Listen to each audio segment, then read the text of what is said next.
বৃষ্টি ফুল হইতে পারে কিন্তু বৃষ্টির দাম আছে, মূর্খ হইতে পারে কিন্তু আমাকে সম্মান আছে। ওই বিয়ে করার কথা বললে কি আমি বিয়ে করবো? আমার কি লুচি এতটাই খারাপ নাকি?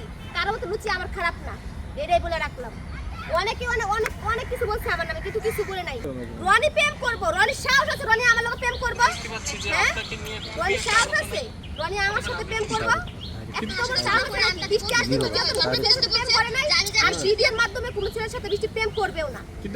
আমি আপনাদেরকে বলি, আমি 1 বছর ধরে ওনার সাথে কাজ করতেছি, তখন কি কিছু চোখে পড়ে নাই?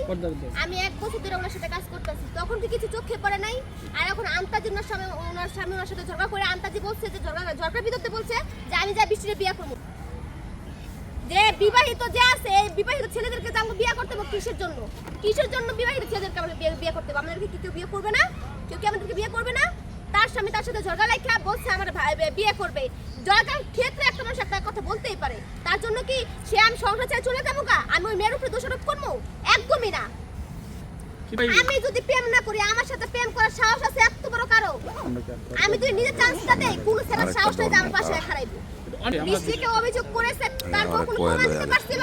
বৃষ্টিরে তারপর কি কোনো প্রমাণ দিতে পারছিল? তারপর তো কোনো প্রমাণ দিতে পারে নাই।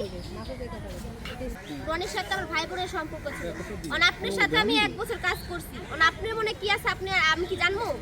আমার মনে কি আছে আপনি কি জানবেন? জানবেন না। আপনি যদি আমরা ভালোবাসেন, আপনার ভালোবাসা দেখে কি আমার কি আপনার ভালোবাসতে হইব? তার কি কোনো কারণ আছে? নাই, ঠিক না? তাহলে আমার ব্যাপারে যে উল্টাপাল্টা কথা বলতেছে, আমি একটা আবিয়াতামে, আমার একদিন বিয়ে হবে। ফুল বেশি দেখে যে আমাদের সম্মান নাই তা না, যারা শিক্ষিত তাদের সম্মান নাই। ওনারা বলেন প্রমাণ সহকারে হাতে আয় না, এরপর আমার নামে অভিযোগ দিতে। যদি উনি প্রমাণ সহকারে হাতে আয় না অভিযোগ দিতে পারে, তাহলে আমি আমার নিজের দুটো কান কাটা ফেলাবো। তাহলে আমিও মানুষ, যদি ওনাদের এটা মনে হইতো যে আমি মানুষ, তাহলে ওনারা এগুলো করতো না। আসলে কি কেন আমাদের সাথে এটা করতে পারতেছে জানেন? কারণ আমার বাপ নাই গা, আর আমি একজন ফুললি, এই কারণে ওনারা নরম পাইয়া নরম জায়গাতে মানুষ আঘাত করে বেশি। কারণ ওই জায়গাটা আঘাত করলে কাটতে যাইবো, আর শক্ত জায়গায় আঘাত করলে ওটা কাটবো না, ওই জায়গাটা ভাঙা যাইবো। সোশ্যাল মিডিয়াতে আমি আজকে থেকে সোশ্যাল মিডিয়াতে কাজ করতেছি না, জানি না এত কিছু। আমার আম্মু জানে, আমার আম্মুর ব্যক্তিগত বিষয় আমি নাক গলাতে চাই না, এটা ওনার ব্যক্তিগত বিষয়। ওনার হাজবেন্ড কেমনে গেছে না গেছে এসব নিয়ে আমি নাক গলাই না।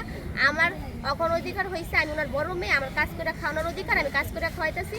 তার হাজবেন্ড তাকে কেন ছেড়ে গেছে তার ব্যক্তিগত বিষয়, তার সেই বিষয়ে আমি নাক গলাতে চাই না। আমি আর কিছু বলতে চাই না, আমার আম্মু থাকতে চান, আমার আর কিছু ভালো লাগতেছে না। বাবার কথা বললেন কি আপনি ইমোশনাল হয়ে গেলেন? বাবাকে এখনো ভালোবাসেন? ভালোবাসবো না কেন? এত অভিমান কেন বাবার প্রতি একটু যদি বলতেন।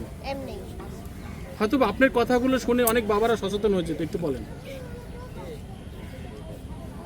যাদের বাবা নাই আর যাদের বাবা আছে তাদেরকে বলবো, কোনো সময় নিজের সন্তানকে একা ছেড়ে দিয়েন না, তাহলে মানুষ ওদেরকে ঠুকরায় মারবে, যেখানে নিজের সম্মানও পাইবো না।